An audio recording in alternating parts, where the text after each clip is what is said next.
So Dr. Habteselassie is a professor of soil microbiology in the Department of Crop and Soil Sciences of UGA at Griffith campus. His research focuses on examination of the impact of agricultural management practices on the function, abundance, and diversity of soil microorganisms and the role of microorganisms in establishing resilient and sustainable agroecosystems. Before he came to UGA, he was a postdoctoral research associate in the Department of Agronomy in Purdue University. He studied at Utah State University, the University of Aberdeen in Scotland, and University of Asmara in Eritrea for his PhD, master's, and bachelor's degrees, respectively. So, Dr. Habteselassie, the floor is yours. Thank you, Shamat, for the introduction. Can you hear me? Yes. Okay, you did a great job. Thank you. Okay, so today I'm going to talk to you about soil health in turfgrass system. From what I know, most of you work in landscapes. Turfgrasses are common in a lot of urban settings and landscapes. So I'm going to talk about soil health in these systems, and I'm going to give you kind of three research, both laboratory and field research that I have done along that line. Basically looking at how different management practices in turfgrass systems impact the soil health in these systems.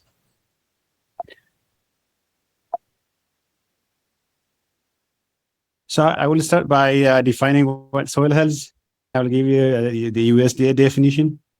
Based on USDA, soil health is a continued capacity of the soil to function as a living ecosystem to support plants, animals, and humans. When you look at it from the plant's perspective, what do we mean by soil function? These are beneficial services that soils provide to plants. These include their ability to provide nutrients to plants, their ability to fight diseases causing pathogens in the soil system, their ability to decompose organic matter, and their ability to retain air and water, and a lot of other beneficial services. So when we say soil function, we are talking about these services that soils provide to plants, animals, and humans. And they are sometimes called ecosystem functions, ecosystem services. But basically, it is the soil function. They are defined as a soil function.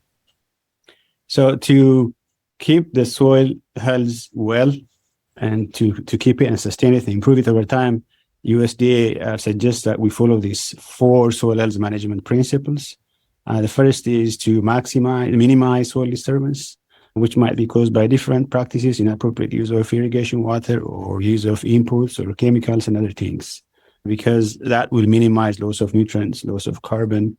It also helps us protect the water resources around that soil system. And the best way to minimize disturbance is through maximizing soil cover. We can use, for a soil cover in a typical agricultural system, you can use crop residues, but in turfgrass system, you can use other sources of organic matter that include compost and mulch and other things.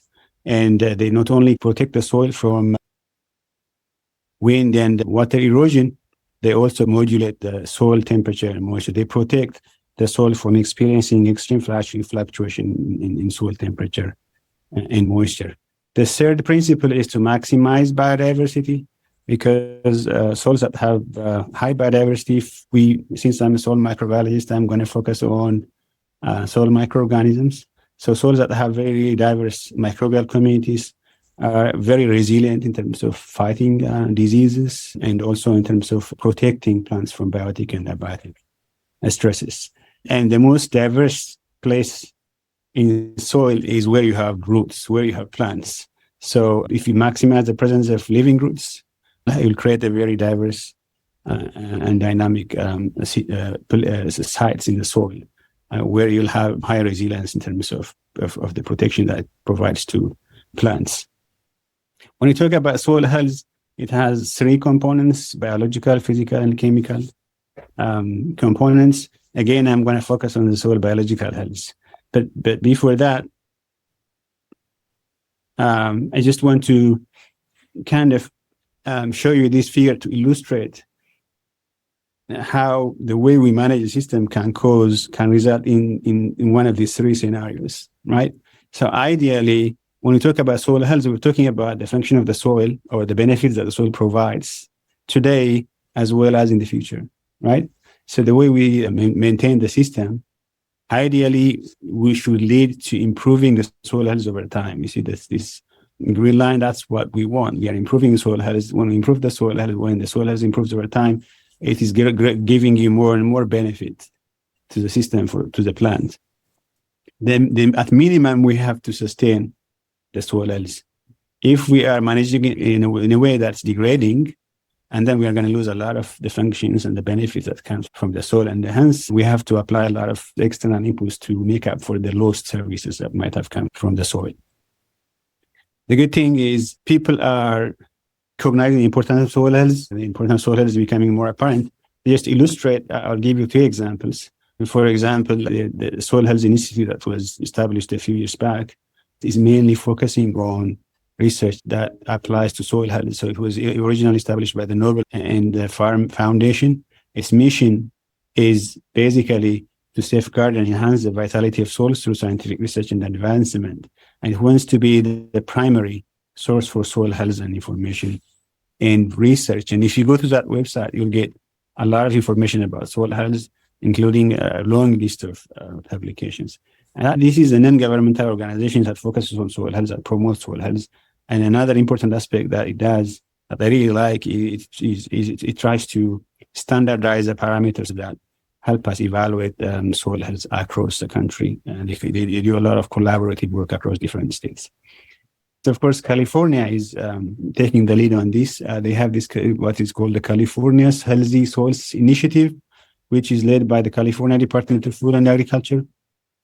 And the goal is to promote the development of healthy soils by following the 4 principles we talked about through innovative farm and land management practices that build upon organic matter and reduce greenhouse gas emissions. Another important service that the soils provide is the ability to sequester carbon. And they can actually help us fight climate change because soils are huge reservoirs of organic carbon.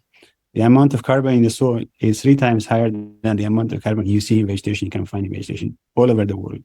So soils have 3 times as much carbon as all the carbon that you see or you can find in trees and plants, all kinds of vegetations on Earth. So they are really important in fighting climate change if we properly manage them.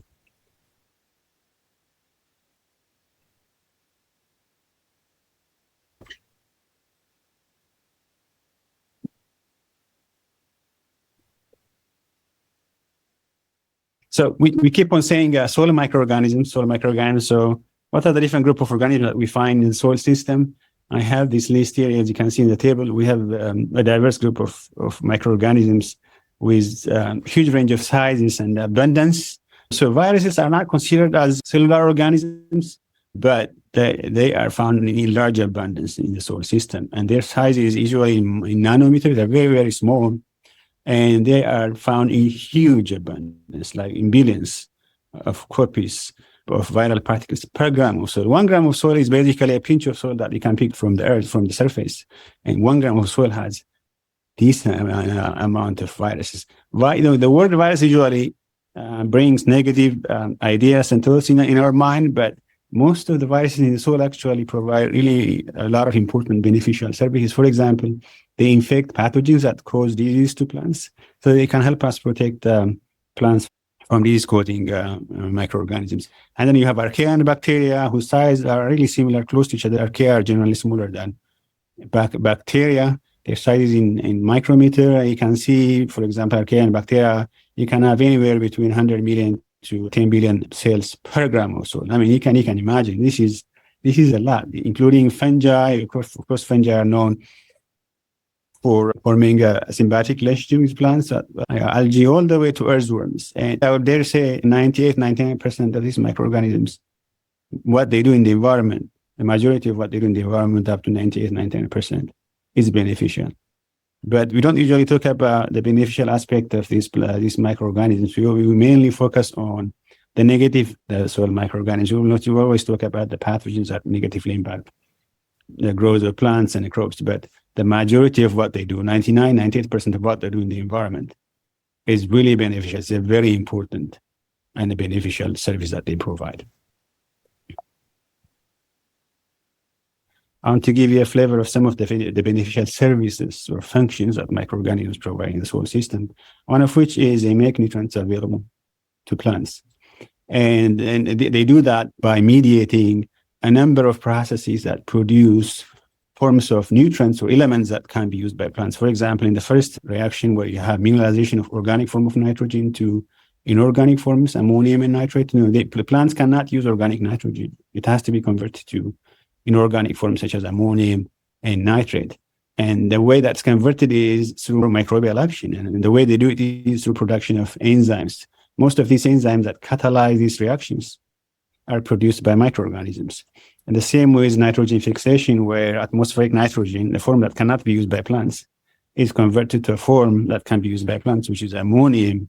This happens usually in collaboration with plants. For example, we know there are rhizobial bacteria that form symbiotic relationship with eums, but we also have free-living nitrogen fixers. We also have non-rhizobial groups that make symbiotic relationship with other plants and shrubs, but the rhizobial groups are more known. Again, they fix atmospheric nitrogen into ammonium through production of enzyme. That's how they make it happen. Without the microorganism, this is not going to happen. And another microbial process that results in improved nutrient availability is the symbiotic relationship that fungi form with plants, which is called mycorrhizae, for plural, mycorrhizae singular. Usually this is not common in agricultural systems because fungi usually are really sensitive to a lot of the chemicals we use in turfgrass systems, in agricultural systems. So this kind of relationship between fungi and plants are commonly observed in undisturbed systems, and they're very common in, for example, forest systems. And what happens is fungi, especially the arbuscular mycorrhizal fungi, they have this structure called mycelia, and it's like a root, like it becomes an integral part of the root. As you can see, the white thing you see there, it looks like a mold. And this mycelia is plural, but the structure by itself is a tube-like structure, which is hollow inside. And what's fascinating is that structure grows towards sites where there are food and water. So it can travel from the root very far distance where the root cannot reach, and it brings back nutrients such as phosphorus and water. And it's also believed to help in helping with biotic and abiotic stresses when it comes to plants. So in return for the plants return the favor through a release of what we call exudates. These are organic molecules, organic carbon molecules that the fungi can use as a source of carbon and energy. So a really important relationship with plants that enhance the availability of phosphorus and water and helps them fight abiotic and abiotic stresses. Another important beneficial services that microorganisms provide to plants in the soil system, which constitute the soil biological health, is the ability to suppress plant disease, disease-causing microorganisms or pathogens. Right? They play a very important role in plant disease suppression. How do they do that? Usually, one or two or all of these mechanisms are involved. The first is, as I showed you the table, if you remember, we have all these microorganisms, including viruses, bacteria, archaea, fungi, and nematodes, right? Algae. All of these are found in large abundance. So whenever there is a pathogen being introduced into the soil system, they usually outcompete the pathogen for food and water. So the pathogen cannot survive. And that's one mechanism by which they control, they suppress the disease from occurring. And the other mechanism, the second mechanism, is through production of antibiotics, especially a group of bacteria called actinomycetes or streptomyces are well known for producing antibiotics that can suppress diseases. I don't know how many of you know, but people have mined soils for antibiotics, and a few of the antibiotics we use actually came from soils in terms of production of pharmaceuticals.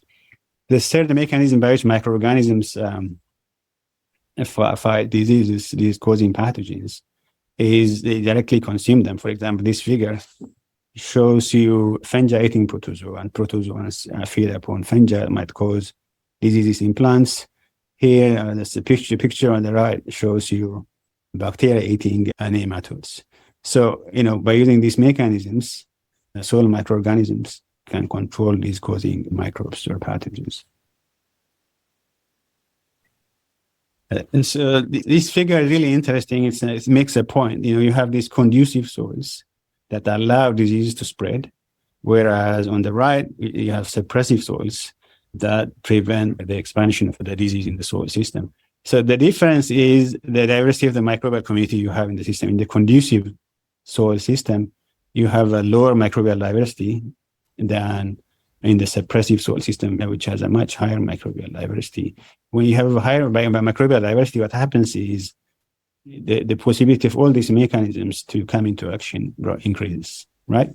So when you have a very diverse microbial community in the soil system, the disease is not going to be severe. Like you can see here, the disease severity, which is shown on the y-axis, is really small, low here. Whereas when you have, microbial community, which is not very diverse, you have very extreme disease severity. Another point is the first time the pathogen gets into the soil system, the soil microbial community might not be ready, so you might still see a really severe disease outbreak. But if that pathogen, again, is introduced for the second time to the soil system, the microbial community will be ready for it. They will have developed some kind of immunity, right? It's called suppressive soil memory, and they will be ready for that pathogen. And the severity of the disease is not going to be as bad as what it was the first time the pathogen was introduced. So it's kind of a fascinating insight into microbial communities, soil microbial communities, and how they fight disease-causing pathogens in the soil system. So this figure, I really like this figure of the soil food web, or you can say the cycle of life. Everything gets to the ground and then it's recycled. And I'm showing you this figure because it really hits the point in terms of showing the importance of microorganisms in keeping the cycle of life going, in keeping our lifestyle to continue. So ultimately, the main source of energy is the sun, right? So the solar energy that comes from the sun is captured by the plant through photosynthesis, which is converted to biomass, basically, right, in plants. And when the plants die, you have organic matter. But the organic matter is then decomposed, broken down by microorganisms starting on the second trophic level, bacteria, fungi, and nematodes, right? These are the microorganisms you're talking about, they've been talking about, right? And then they are eaten or fed up on by protozoans, nematodes on the third trophic level, and so forth. But at the end of the day, all the microorganisms at the higher level are going to die. So what I want to say is if you have a magic scissor and if you were to cut out the microorganisms on the second trophic level, if you cut them out here, what happens is you have huge accumulation of organic matter from the plants, from the waste, from everything. And then life will stop existing as we know it. We'll be out of space. So microorganisms really play a very, very important role, a vital role in helping us continue with our life and the circle of life. So how do you measure soil biological health? This is the key. We have been talking about how important it is, how people are focusing on it now because of all the different kind of benefits that it provides. The way you measure it is by measuring some kind of indicators that tells you something about the soil function, right? For example, you can measure respiration. And what respiration tells you is the decomposition of organic matter. And the decomposition of organic matter is very important because it not only releases nutrients, it also results in information of humus, which is a very important component for organic matter that improves water holding capacity, that improves aeration, that improves aggregate stability, right? So soil respiration is one indicator of soil biological health, right? And by capturing the organic matter release. And then you can measure enzyme activity. I showed you some equations, right? Where the processes are mediated by microorganisms through production of enzymes, right? So because these enzymes are produced by microorganisms, if you measure the activity of these enzymes, you're indirectly measuring the microbial activity or function, therefore the soil function. And so you can measure enzyme activity that are related to nutrient cycling. You can measure enzyme activities that are involved in carbon cycling. One example is beta-glucosidase, for example, that's involved in carbon breakdown. Urease that is involved in nitrogen cycling, which catalyze hydrolysis of urea, phosphatase, phosphorus mineralization, sulfatase, sulfur mineralization, and so forth. The third category of indicators involve measuring microbial diversity. This is a little bit more complicated and more expensive and probably more demanding. So the respiration and enzyme assay are relatively easier to do than measuring microbial diversity. So when we say microbial diversity, we're talking about type. We need to find out who's there and at what abundance. It could be relative abundance, it could be absolute abundance, right? So when you do that, we have shown you all the different kinds of microorganisms, a very diverse number of microorganisms that are found in huge abundance. So you really choose your target. You cannot count all these microorganisms. You cannot determine their abundance. You cannot determine who is present or absent. So you probably want to focus on those microorganisms that are important in nutrient acquisition, right? For example, you want to count microorganisms that are involved in nitrogen fixation, or microorganisms that are mycorrhizal fungi, nitrogen fixer, mycorrhizal fungi. Ammonia oxidizers are a really interesting group of organisms because they will tell you the rate of conversion of ammonium to nitrate, which is really important because once ammonium is converted to nitrate, the nitrate can easily be lost from the soil through leaching or denitrification. So if you target this key group of microorganisms, that's why I tell you something that have to do with plant growth, crop growth, or turf growth, it will give you really important information about soil biological health. Some of the studies I'm going to mention, I have measured soil respiration enzyme activities, and in some cases, microbial diversity. In this case, you need to extract the DNA from the soil and kind of either sequence it or use quantitative PCR to measure their abundance. Okay, so back to, what I was talking about was, kind of introducing what soil health is and so what soil biological health is, how do you measure them, how do you measure it and the different group of microorganisms. So coming specifically to the Turfgrass system, because this is kind of some of the most recent studies that I have done is in Turfgrass system. And when you look at Turfgrass system, which could be, the study I did was in golf courses because I have a really great collaborator who is a superintendent in Jones Creek. But this can apply to lawns or other landscape set in futures. So what's typical about golf courses is, for example, they use extensive input. Like they use a lot of inputs because the grass has to look really great, right? For golfers, there is aesthetic value to that. So they use fertilizers, water, herbicides, pesticides, wetting agents, plant growth regulators, and that's expensive. And when you compare their input against the other agricultural sectors, they have really high cost of input per acre. And this is really taxing for small and medium-sized golf courses. For them to be sustainable in the long run, they have to reduce their input because economically it's going to be taxing. And environmentally, it's not going to be helpful either when we use all these chemicals. So because of that, a lot of superintendents from based on my interaction, they have started experimenting with alternative products. And these alternative products are collectively called biostimulants. Or some people call them biologicals, but for today, I'm going to stick with the word biostimulants. Right?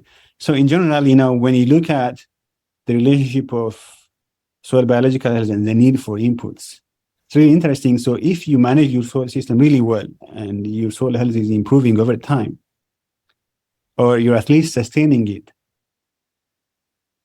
you don't really need as much input because all these great benefits we talked about are going to come from the soil system. The microorganisms are going to be active and releasing nutrients. They are going to be fighting pathogens, right? And they are going to provide you a lot of services if the soil health is really great. But if the soil health is not great, if it is degrading here, you have lost a lot of the beneficial services that come from the soil microorganisms. And hence you have to make that up by adding more inputs, more chemicals, more fertilizers, more pesticides, more plant growth regulators, and so forth. Right? So keeping your soil healthy is going to give you some room for input reduction, and will result in, in a situation where economically you're able to survive over the long run. So before I talk to you about some of the studies I've done on biostimulants or other kind of inputs that are common in golf courses and how they impact the soil biological health, I want to talk about biostimulants a little bit more. So I want to define it and kind of tell you the different groups that are out there in the market. So biostimulants are defined as collection of products that contain effective microorganisms. Notice the word effective is under quotation. They are also informally called bugs in the jug, and or plant or animal derived constituents that are alleged to stimulate plant growth and improve soil health. And I'm giving you two definitions here because a lot of people define them differently. And the concept of biostimulants is a little bit nebulous. It's not a well-defined concept. Like we know what fertilizers are for sure. We know what herbicides are for sure. So biostimulants are not like that. They are a little bit nebulous. The definition can vary depending on who's defining it. But I like my favorite definition, probably the second one. So a biostimulant is any microorganism or substance applied to plant with the aim of enhancing nutrient efficiency. Let me use my laser here. Aim of nutrient efficiency, stress tolerance, and all crop quality traits, regardless of its nutrient content. This is really important. The last phrase is important because biostimulants are not supposed to act as fertilizers. They are not supposed to be sources of nutrients. What they are supposed to do is kind of stimulate some aspect of the plant so that the plant responds positively. And we'll talk about how some of them do that. Right? So they are not considered as fertilizers or herbicides or pesticides. So they don't have significant amount of nutrients in them. So whatever they have, the ingredients are really found in small amount. So you have great number of biostimulants out in the market. Most of you might have come across sales agents coming to wherever you work and trying to sell you these products. They have really, really a large number of biostimulants out in the market. And to kind of make their studying them easier, people have grouped them to these classes or groups. The first group of biostimulants are those that contain plant growth promoting microorganisms. And based on the product, this could include rhizobial bacteria. They could include mycorrhizal fungi. They could include what they call phosphorus solubilizers. They could include microorganisms that fight pathogens, plant disease-causing pathogens. And the second group include biostimulants that have humic and fulvic acids in them. And these humic and fulvic acids are commonly derived from soil waste and compost. Humic and fulvic acids actually are among the most studied forms of organic matter in the soil system. They are very important. They are very useful. They are part of the humus. They improve soil structure. They improve aeration. They improve water holding capacity. They improve nutrient holding capacity. But what you have to ask here is, when they come in the form of biostimulants, usually their concentration is not very high, right? And they are usually applied in a small amount, and you wonder if that small amount is going to make any difference, considering in most cases, the soils already have high amount of soil organic matter. So these are some of the things that we need to consider. And then the third group has protein hydrolysates and amino acid formulation, and the same thing is true here. Very similar to humic and fulvic acid. These are really good. Again, the problem is either they are not applied in adequate amount, or they're applied to the soil system where the organic matter already have protein hydrolysates or amino acids, because these are really highly labile forms of organic matter. And when you apply them to the soil, they can easily be broken down by microorganisms, and they can release nitrogen, for example, or some amino acids which are really small in size can be directly uptaken by plants. Studies have shown that some plants actually directly take up amino acids, and they make biomolecules like proteins and enzymes with them. But I guess the point is that the same with humic and fulvic acid. Do we really need them, especially in a soil system where we have high amount of organic matter that might have these chemicals or molecules, right? Or whatever amount we're applying in the form of biostimulant, will they make a difference in the soil system? The fourth group are biostimulants that contain seaweed extracts. I think it should be EA, it should be EA, but it's seaweed. So there's a spelling, but that's okay. You get the point. Seaweed extracts. These are biostimulants that have plant growth regulating hormones. And these actually have been shown to be effective in lab studies and greenhouse studies, but I don't think there are enough studies out in the field evaluating the impact of these biostimulants on plant growth. So really, what's the appeal? Let me see this. Let me get rid of this panel.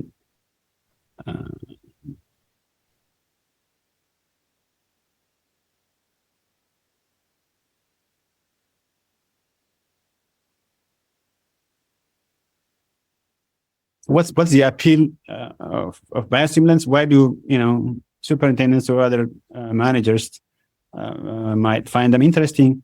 First of all, they claim that they improve their performance, soil health is really appealing, because if that's true, their use might result in input reduction, and it might enhance sustainability, right? Financially, that can be beneficial.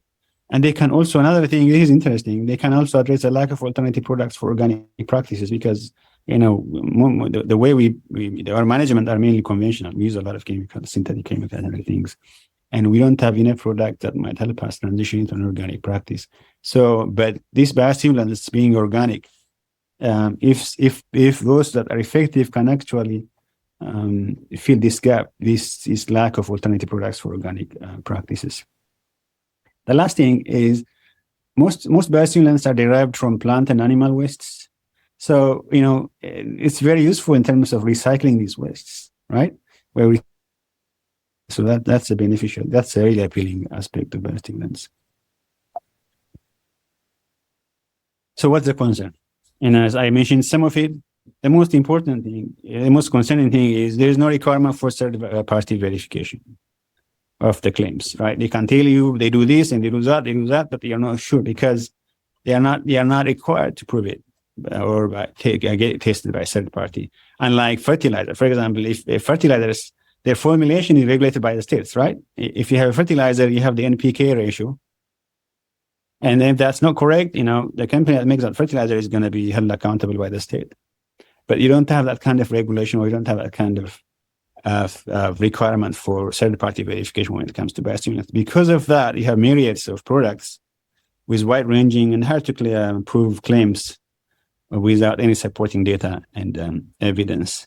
And another really concerning thing is most biostimulants don't actually have any specific modes or mechanisms of action. What I mean is, they will tell you this biostimulant is good for this purpose, or it will improve you, it will suppress disease, or it will they do this and that, but it doesn't tell you.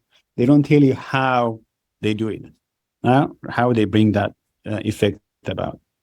So, as a researcher, this is a really rich topic for research.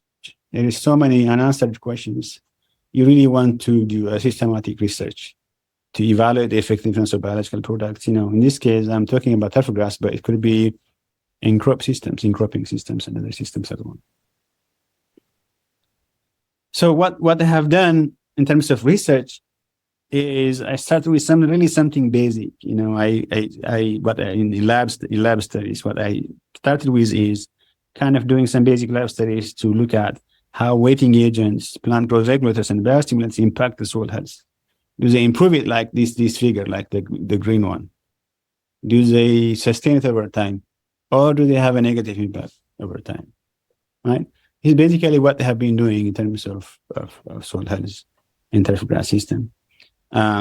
So as I mentioned, I started with a simple lab study where I grew bacteria in test tubes, and I added different kinds of weighting agents. If some of you are superintendents, you recognize these products, right? Weighting agents, dispatch, fleet, all the way to Vivax. And the same with plant growth regulators to Anu, Proxim, to Trimid.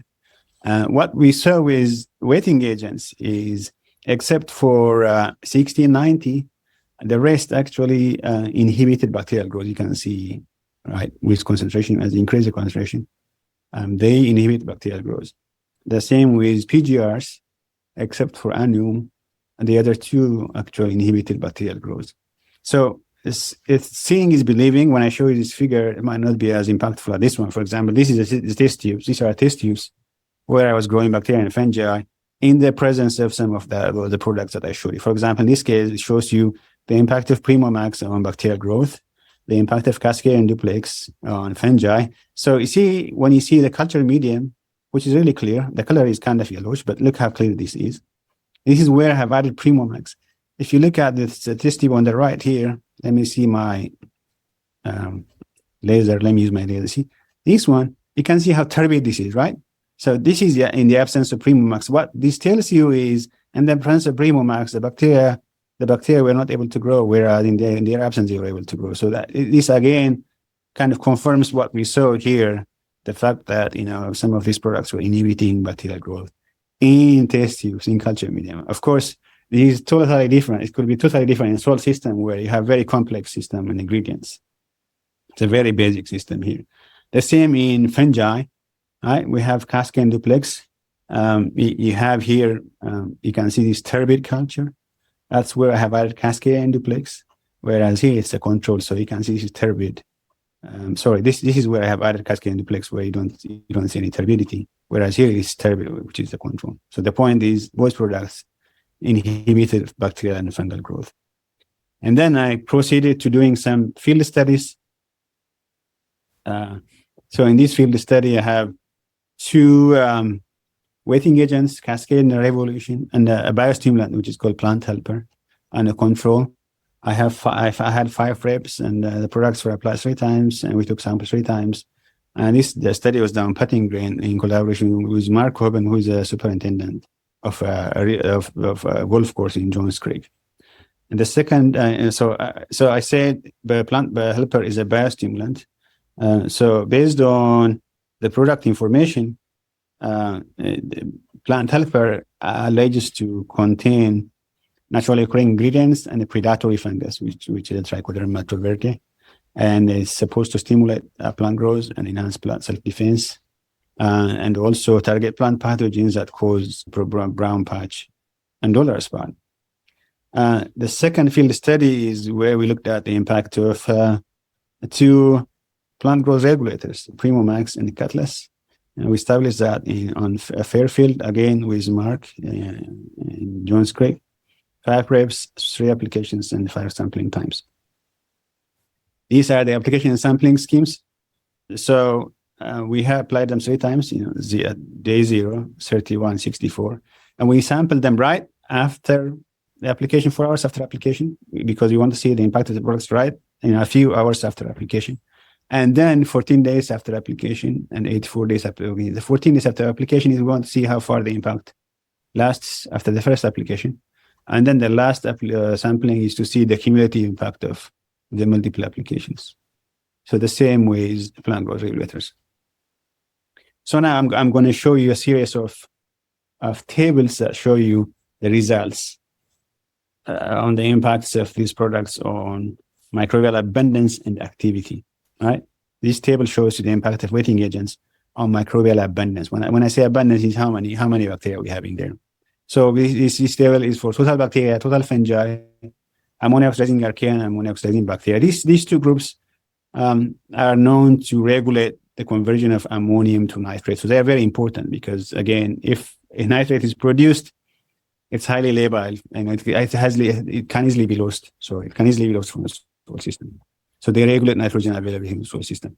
So what's interesting is, the wetting agents didn't significantly impact total fungi or ammonia oxidizing archaea, but they significantly impact total bacteria. Bacteria were sensitive to these products. Their growth was inhibited, kind of supporting what we saw in the lab. You can see as compared to the control. The same with ammonia oxidizing bacteria. The PGRs, we really didn't see any impact.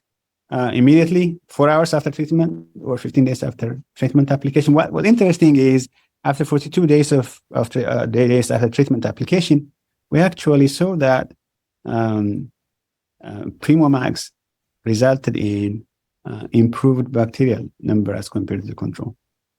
So this is not a direct impact of the PGRs. It's rather their indirect impact. PGRs are supposed to discourage root growth and promote root growth.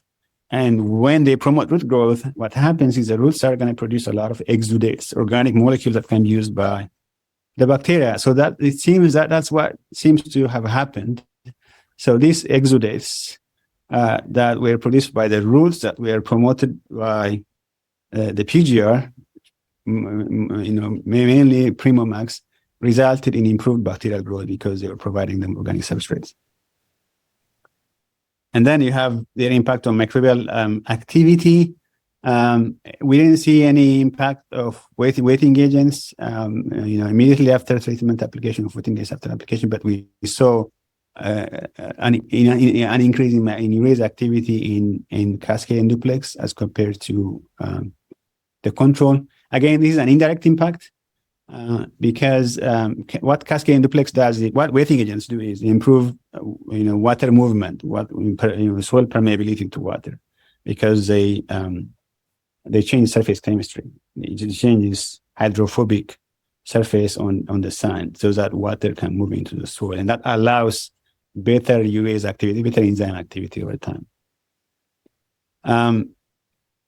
The PGRs, we were surprised to see in Cutlass significantly reduced the urease activity, and well, actually it shouldn't be surprised because we saw that Cutlass caused turf damage. And 2 weeks after the treatment application, we saw a phenomenon called bronzing.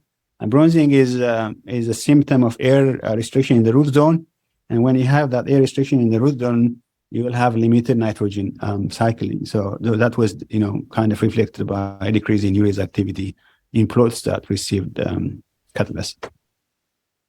Soil respiration, another parameter that can tell you something about microbial activity.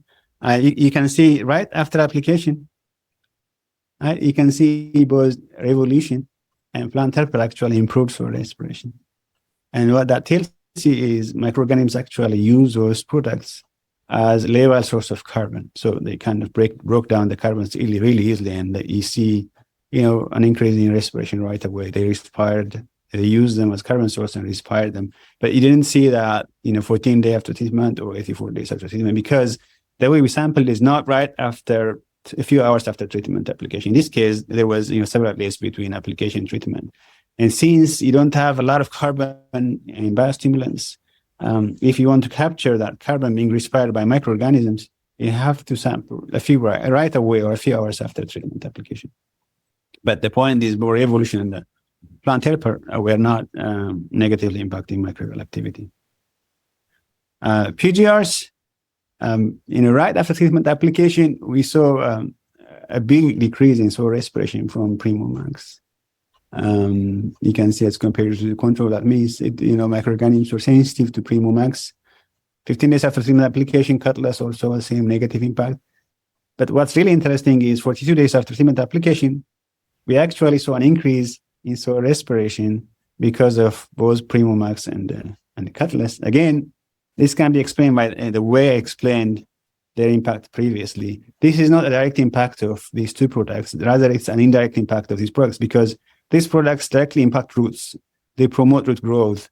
And what that causes is, a huge influx of exudates, organic molecules that can be used by microorganisms. But it takes a while. The roots are not going to grow overnight or a few days or a few hours after treatment application, or a couple of weeks after treatment application. The growth might not be as much, but 42 days after treatment application, you might see a significant increase in root growth and hence release of exudates that microorganisms can use.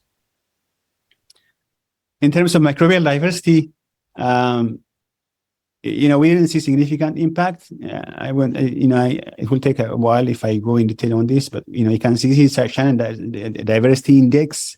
So it will tell you the kind of microorganisms present in there and their relative abundance. So we didn't see significant difference. But when you look at individual group of microorganisms at phyla level, you still see some difference between the treatments. Like, for example, you have control, trimate, primo, max, and revolution. So you can see Actinobacteria, for example, in control was 18%, whereas in revolution it's 6.42, which was very different from the others, like 21% here, 20% here. So even if we didn't see any difference between the treatments in terms of the overall microbial diversity, when you look at some individual groups of microorganisms at phyla level, we saw some differences.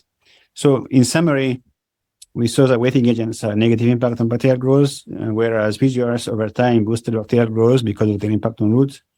But the impacts were short-lived, whereas the wetting agent, cascade and duplex, stimulated urease activity and protein grain, mainly because of its impact on water permeability or soil permeability. And revolution and plant helper caused an immediate but short-term increase in soil respiration. When you look at the PGRs, they depress soil respiration, but over time, they improved actual soil respiration because of their impact on root growth. Overall, what I can say is, based on these limited studies, both lab and field studies, the impact of these products was not lasting. It was short-term. Whenever we saw the significant impacts, when we wait a little bit longer, the impacts were not lasting. So I had another study, but I think I'm running short of time. I only have probably 2 minutes left before 15 minutes. And this is another field study that we did mainly focusing on 2 biological products. And this was interesting because the way we applied them was we applied them in 2 modes, surface and subsurface application, in combination with 2 aerification techniques. And what's interesting was these are 7 treatments. We didn't really see this. This is Mark Hoban, and this is the air-to-G2 machine that we use to inject the products below the surface. It was a really great machine which has 3 probes that get into the soil and inject air or product right into the root zone. And we wanted to do that because we want to give the products, especially the microorganisms, the products, the best possible survival opportunity. Because when you apply them on the surface, they usually are exposed to extreme environmental conditions, can die right away. But with this machine, both you can inject water, air, and products into the root zone, and that kind of increases the survival of any microbial inoculant you might have in the product. But what we found is, I will skip this. What we found is overall the products didn't result in any significant impact on soil and microbial community or turf quality. But the difference was the way they were applied. Usually, when you apply them below the surface through the air-to-G machine, they were able to show significant results. Otherwise, it was not dependent on the product type, but it was dependent on the mode of application. And the subsurface application was really much better than surface application. So with that, I want to acknowledge all the people who did some of the work, my graduate students. Mark was excellent, has always been excellent, superintendent of the Rivermont Golf Club. We have done a lot of work, and some of the grants I got was from the Georgia Golf Environmental Foundation. All these people that helped me with money and labor. Thank you for your patience. Thank you so much, Mussie. Excellent presentation. So this is the time for a quick question. We only have 2 more minutes to find. Yeah. So thank you, Mussie. So it looks like there's one question that I can post right away. So this is: will there be a future requirement, or are the states working on an obligatory efficacy trials for biostimulants to verify claims? Can you say that again? Can you read that again, Shimat? I'm sorry. This is asking about some sort of verifying claims. So the question is like this: will there be any future requirement, or the states working on an obligatory efficacy trials for biostimulants to verify claims? Is there any efficacy trials to verify the biostimulants present or not? Yeah. Is it on in Europe? Yeah. I mean, there should be, but there's not. Currently, there isn't. Like, there's no requirement for third-party verification, and that's one of the problems with biostimulants. There might be some products that work, but they are not verified by a third party. That is really important for people to trust these products and use them. Correct. Any more questions for Mussie? So we are almost there, but maybe a quick question for you.